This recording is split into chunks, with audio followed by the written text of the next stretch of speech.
કાગળને ઉપર પહેલા ઉપરના ખૂણા પર પકડો.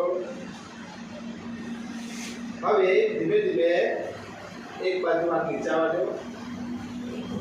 બરાબર. બીજી બાજુ નીચે આવવા દેવો. વચ્ચે આવી ગયો હાથ.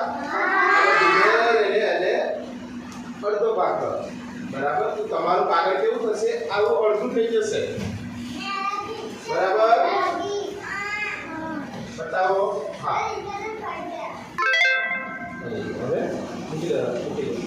ચાલો. થઈ ગયો.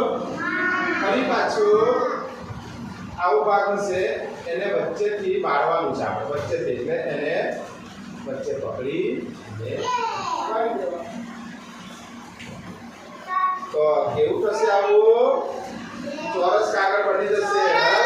હા, આવડી ગયું બધાને? હવે આ બાજુ જો 1 2 3 4 હશે. કેટલા હશે? 4. એક કાગળ લેવાનું. કેટલું લેવાનું? એક બાજુથી ખોલો. એક કાગળ ખોલો. એને અહીંયા આ રીતના વાળી દો. પછી એને કાપી દેવાનું. આવું હશે જો. હા, એક કાગળને વાળી દેવો. બરાબર. હા, બસ બસ. હા, થઈ ગયું ને? અહીંયા નીચે નીચે ખૂણામાં આપણે લઈ જવાનું છે. હા, અહીંયા જો. અહીંયા હાથ રાખવાનો. અહીંયા અને ડાયરેક્ટ એમ લઈને સાકેત શીખાડે ને એને શીખાડ. જો જેને આવડી જાય તો બાજુમાં શીખાડવાનું. બરાબર. હા, થઈ ગયું. હવે બાજુનું કાગળ, બધા કાગળ બીજી બાજુ. બધા કાગળ સાડી વાળા શીખાડ. હા, બસ. જો હા, બીજા કાગળ બધા જેટલા બી વધેલા છે એ બધા બીજી બાજુ વાળી દેવાના. હા, પેલી બાજુ વાળી. હા, તો પેલા શીખાડ.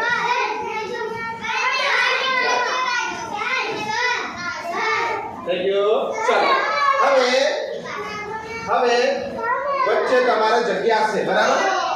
વચ્ચે જગ્યા છે ત્યાં તમારે આ રીતના ખોલી અને આ બે છેડા ભેગા કરવાના છે.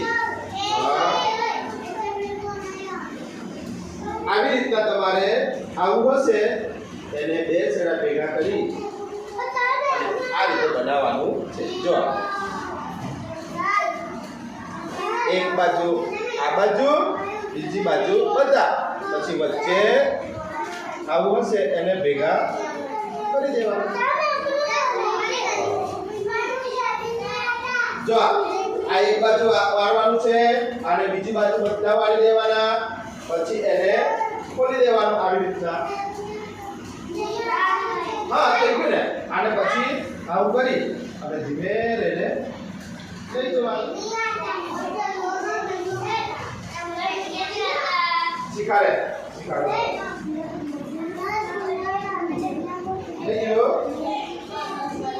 જો આ બધી બાજુ નહીં વાળવાનું. આ એક બાજુ, આ બાજુ, બીજી બાજુ અહીંયા. હા, શીખાડે. પછી આવી એક બાજુ અને બધી બાજુ વાળવાનું.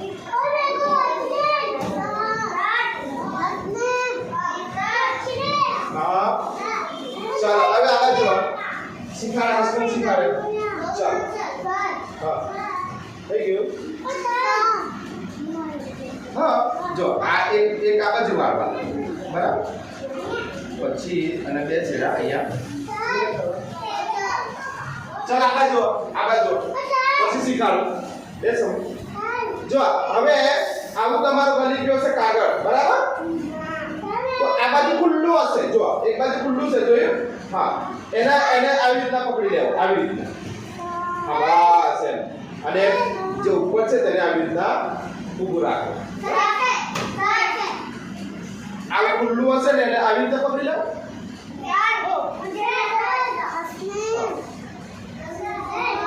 ચાલો. હવે અહીંયા ઉપર પકડો. અહીંયા સાઈડમાં અને આ છોડીને અહીંયા પકડો. બસ બંને સામે પકડો. સમ ધીમે ધીમે કાગળ આવું ખોલો, ધીમે ધીમે કાગળ ખોલો, બરાબર. તો શું બની ગયું? નાવ. બરાબર. જો ચલો બેટા અહીંયા આવજો, અહીંયા આવડશે ને શીખવા આવડશે. ચલો ઉપર આવજો. જો અપ્સરાજ એને નાવ બનાવી દીધી, બરાબર. ફરજ સાઈડ નથી છે ને, તો તેના માટે શું કરવાનું આપણે? કોણ તાલી કોણ લાડુ, બરાબર. ચાલો 1 2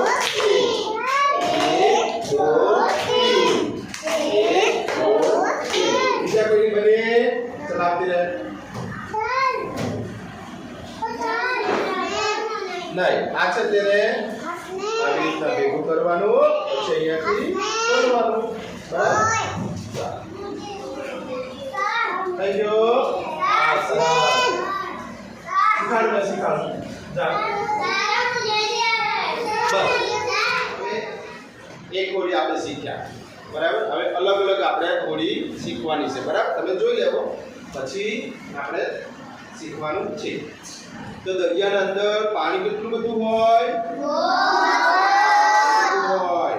અને આપણી હોડીને